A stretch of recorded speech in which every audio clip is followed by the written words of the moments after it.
Hey family, it's me again.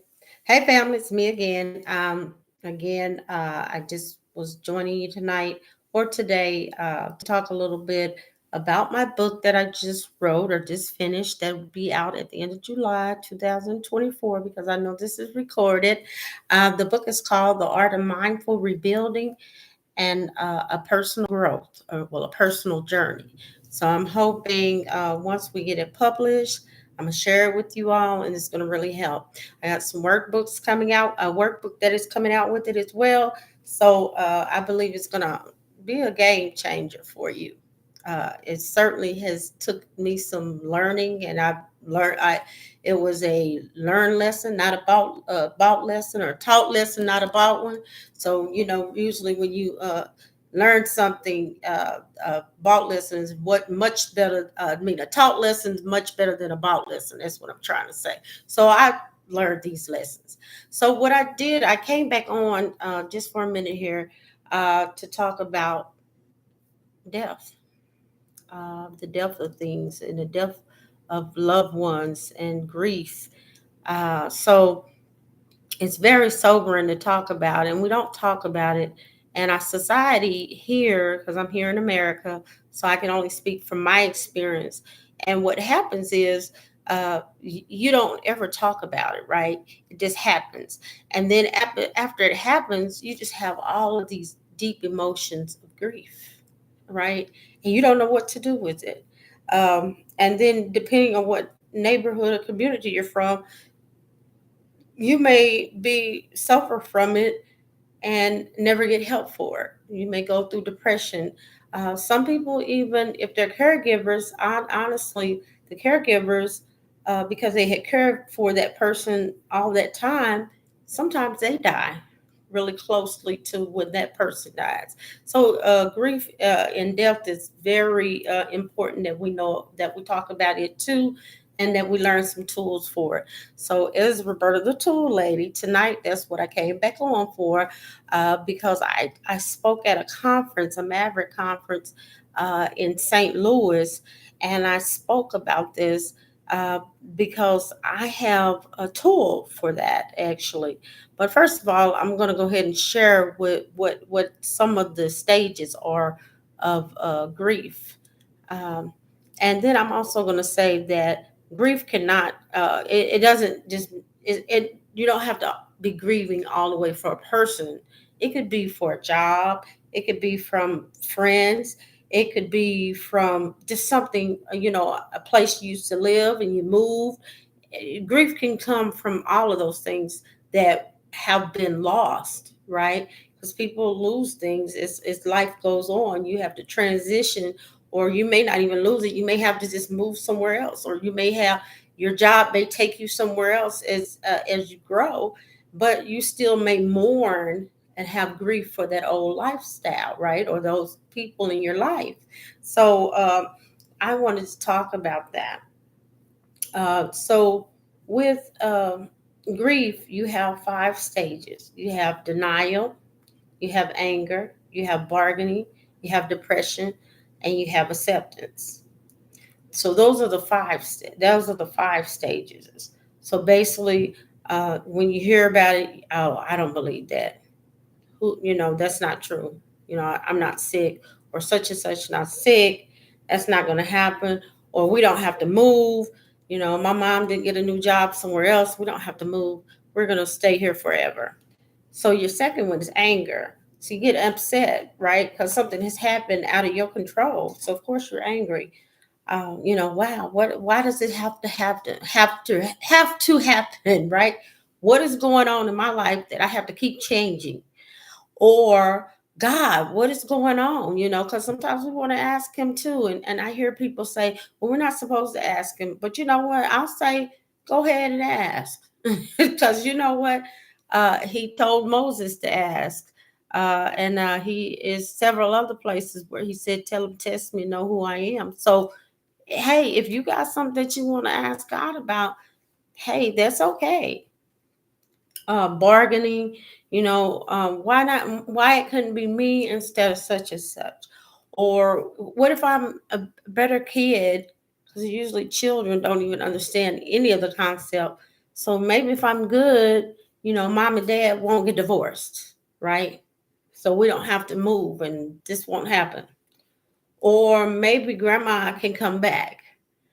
I just won't do this anymore. So we bargaining, and adults do the same thing. Oh, I'm sorry, you know, um, maybe I'll do this and this is different. And sometimes we even try to bargain with God, like, Lord, just give me one more chance, or just give me one more chance, or so bargaining, depression, you know, um, and depression can be shown in different ways. When you just don't care anymore, you stop caring about, or you see a person stop caring about the things they usually care about. Maybe they used to keep themselves up. Maybe they used to keep their house tidy. They don't anymore. Maybe they used to keep appointments. They don't anymore. Maybe they used to show up at work on time. They don't even go to work anymore, or they don't bathe. So depression can come in all different forms, and then acceptance. And so the issue with those five is sometimes people go back and forth, right? So you might say, okay, I accept it, and I know this is what happened or what is going to happen. But then you go right back to anger. But dang, why did it have to happen to me, right? I've been there. So that's why I'm speaking, like I said, these are learned lessons, not bought lessons. Let me make sure that's clear. Um, Within 5 years, I lost, or I would say, four family members died of my uncles, my aunt, and my sister, all within 4 years. So major grief. So I had to use these tools that I'm sharing with you. So that's why I came back on to share them, because they work for me. Or guess what? I wouldn't be able to talk to you or help other people now. But I actually use these tools. So then you can add on the other two stages, because this is up in the level of to seven stages of grief, which puts shock in before, denial, and then anger, and then bargaining, and then depression, acceptance, and then hope. So hoping that things change. Well, so we know, of course, sometimes, uh, like I said, you can go through all of these and go. You can go back and forth. So they're living. This is like a living system as you go through grief. And then I'm going to tell you something else. Really, you have to really check yourself, because grief changes the form of your heart. So when you're grieving for someone who's dead, who has passed away or died, any one of those, which is the same, right? So when you're grieving for someone who have died or transitioned, your heart has changed, because they were a big part of your heart. So that's why your heart sometimes hurt. That's why sometimes people have heart attacks, because it's very much the changing of your physical heart. So know that, because you can die of a broken heart. Now, as I go on, because I don't want to be on here too long, because I want it to be quick. Well, the tool that I have for you too, if you're going through grief, you're going through the death of a loved one, um, or a death of a child, which I know you love as well. But if you're going to do a death of any loved one, or a death of a close friend, and you never got a chance to tell that friend about how you felt about them, right? What I do a gratitude letter to that person. At times, as I said, with these stages of grief, I find myself going through them sometimes, even now. My sister has been dead 8 years. She passed away 8 years ago. So I still go through some of this grief sometimes. Sometimes I still catch myself unknowingly, or I'm subconsciously thinking, or in some of these stages, like maybe anger, or maybe the denial. Wow, my baby sister has really died. This is really strange. Uh, and to the acceptance and the shock, my life. Wow, how this could even happen. and then hope, So sometimes I just go through all these stages and, of course, these emotions. So what I'll do is I'll go inside my office, uh, or if I'm at home, and I'll get a piece of paper. I believe in journaling. So I would say get your journal because you're on this journey, right? I'm on this journey.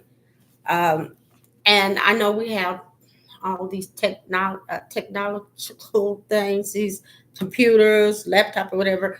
We can make notes there, but there's nothing like writing it out. I mean, it's just nothing like writing it out, especially when it comes to helping ease the soul. So what I'll do is I'll write on my journal, "Thank you." And whoever it is that has passed away, as I said, I've had five significant ones within four significant deaths in 4 years. So I will write down whoever I'm writing to. And for example, I will start with my favorite, one of my favorites that have passed away, have died. And it's actually my grandmother, right? So I'll just write, "Dear grandmother, dear grandma, I miss you and I love you. And I just want to thank you for giving me." And then I just write a whole list of gratitude to her.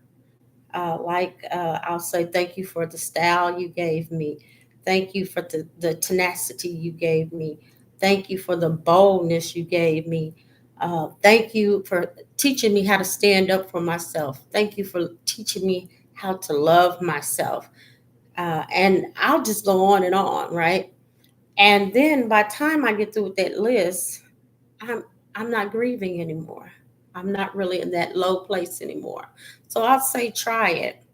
Like I said, and you can just say thank you for all that you've done for me, and it really does help. That's a tool that I'm leaving with you tonight, that you can use for anything. And my example was the death of a close family member. But you can use it for anything. If it's a job, thank you for all of the relationships I had. Thank you for the opportunities that I had. I really enjoyed this, and this about working at that site. If it was a fountain or if it was just something spectacular, I enjoyed every bit of it. That is a gratitude letter for the, the thing or the person that is deceased, and it or uh, has came to an end, and so that really helps me. So I hope it helps you because it does help me. That's what I do, and I'm just being honest. So if you're ever around me and you see some of those letters to some of the people that have passed on, that's what I'm doing. Uh, may seem a little strange, but it works out therapeutically well. And I get to really tell them thank you for doing such a good job and how much I love them. So try it. Let me know if you like it, um, and leave a comment. Thank you. Love you. Peace again. Roberta, the Tool Lady. Mwah.